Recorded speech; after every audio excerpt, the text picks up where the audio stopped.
बाजार आज एक नए उच्चतम स्तर पर पहुंच गया है। ये एक ऐतिहासिक क्षण है। हाँ, और विशेषज्ञ कह रहे हैं कि ये रैली तो बस शुरुआत है। कल भारी गिरावट के बाद आज रिकवरी देखने को मिली। निवेशकों का भरोसा लौटा। यूएस ईरान तनाव कम होने से बाजार में तेजी आई। Global market positive. Asian market भी ग्रीन में ट्रेड कर रहे हैं। भारत पर इसका असर दिखा। कच्चे तेल की कीमतों में गिरावट आई। इससे मार्केट को सपोर्ट मिला। आईटीसी शेयर फोकस में 25% गिर चुका है इस साल। टैक्स बढ़ने का असर पड़ा। एशियन पेंट्स, टाइटन जैसे शेयरों में तेजी। टॉप गेनर्स बने। बैंकिंग सेक्टर में भी उछाल। निवेशकों की खरीदारी बढ़ी। मिड कैप और स्मॉल कैप 2% तक चढ़े। बाजार में चौतरफा तेजी। वॉलेटिलिटी इंडेक्स में गिरावट। डर कम हुआ बाजार में। कल सेंसेक्स 1800 अंक गिरा था। आज पूरी रिकवरी की कोशिश। निफ्टी कल 22,500 के नीचे बंद हुआ। आज फिर ऊपर आया। विदेशी निवेशकों की नजर भारत पर बनी। मार्केट में फ्लो बढ़ सकता है। सेबी ने नए नियम लागू किए। अधिकारियों पर सख्ती बढ़ाई। ट्रेडिंग नियम आसान किए जा रहे हैं। विदेशी निवेशकों को फायदा। गोल्ड की कीमतों में हल्की गिरावट। निवेशक इक्विटी की ओर। सिल्वर भी थोड़ा कमजोर हुआ। ग्लोबल दबाव। बॉन्ड यील्ड में तेज उछाल। फिक्स्ड इनकम पर असर। रुपया डॉलर के मुकाबले स्थिर। फॉरेक्स मार्केट शांत। गिफ्ट निफ्टी ने पहले ही तेजी का संकेत दिया था। मार्केट गैप अप खुला।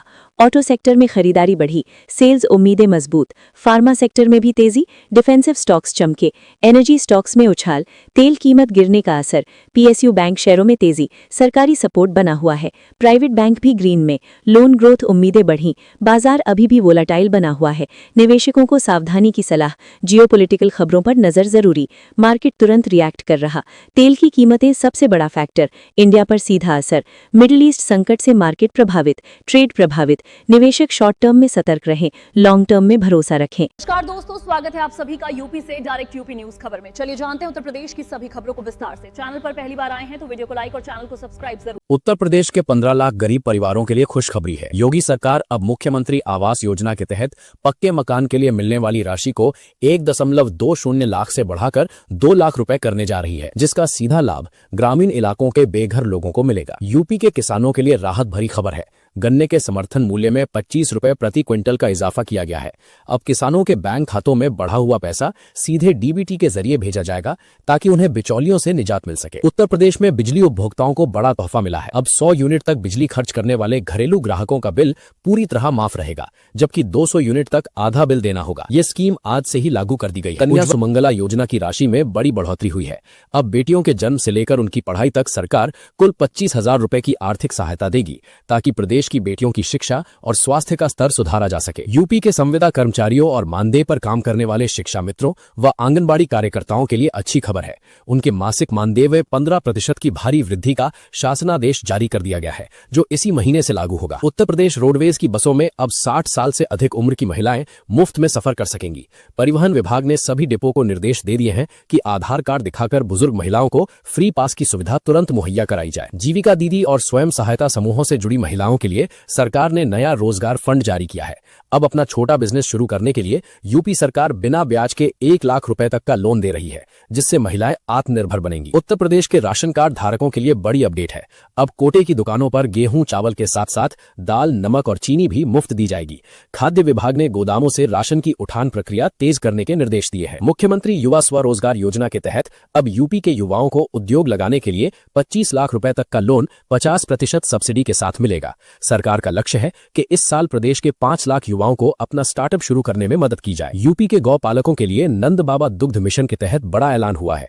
अगर आपकी गाय ज्यादा दूध देती है तो सरकार आपको 15,000 रुपए तक का नकद इनाम और गाय के चारे के लिए हर महीने अलग से भत्ता प्रदान करेगी। शुरू किया गया है, जिसके तहत प्रदूषण नियंत्रण के लिए बड़े स्तर पर काम होगा।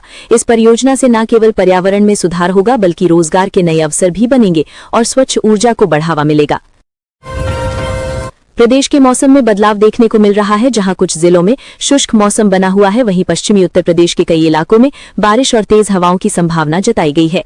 मौसम विभाग ने किसानों और आम लोगों को सतर्क रहने की सलाह दी है। वाराणसी नगर निगम ने इस बार लाइसेंस शुल्क वसूली में नया रिकॉर्ड बनाया है, जहां 4 करोड़ रुपए से अधिक की राशि जमा की गई है। प्रशासन ने बकाया भुगतान करने वालों को 31 मार्च तक का समय दिया है, जिससे राजस्व में और वृद्धि की उम्मीद जताई जा रही है।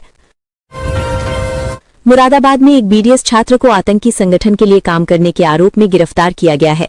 एटीएस की जांच में सामने आया है कि वो कई जिलों में नेटवर्क फैलाने की कोशिश कर रहा था, जिससे सुरक्षा एजेंसियां सतर्क हो गई हैं और जांच को तेज कर दिया गया है। बरेली में पंचायत के दौरान हुए विवाद ने हिंसक रूप ले लिया, जिसमें एक युवक ने अपनी सास और साले की हत्या कर दी। पुलिस ने आरोपी का पीछा करते हुए मुठभेड़ में उसे मार गिराया, जिससे पूरे इलाके में सनसनी फैल गई और सुरक्षा व्यवस्था बढ़ा दी गई है।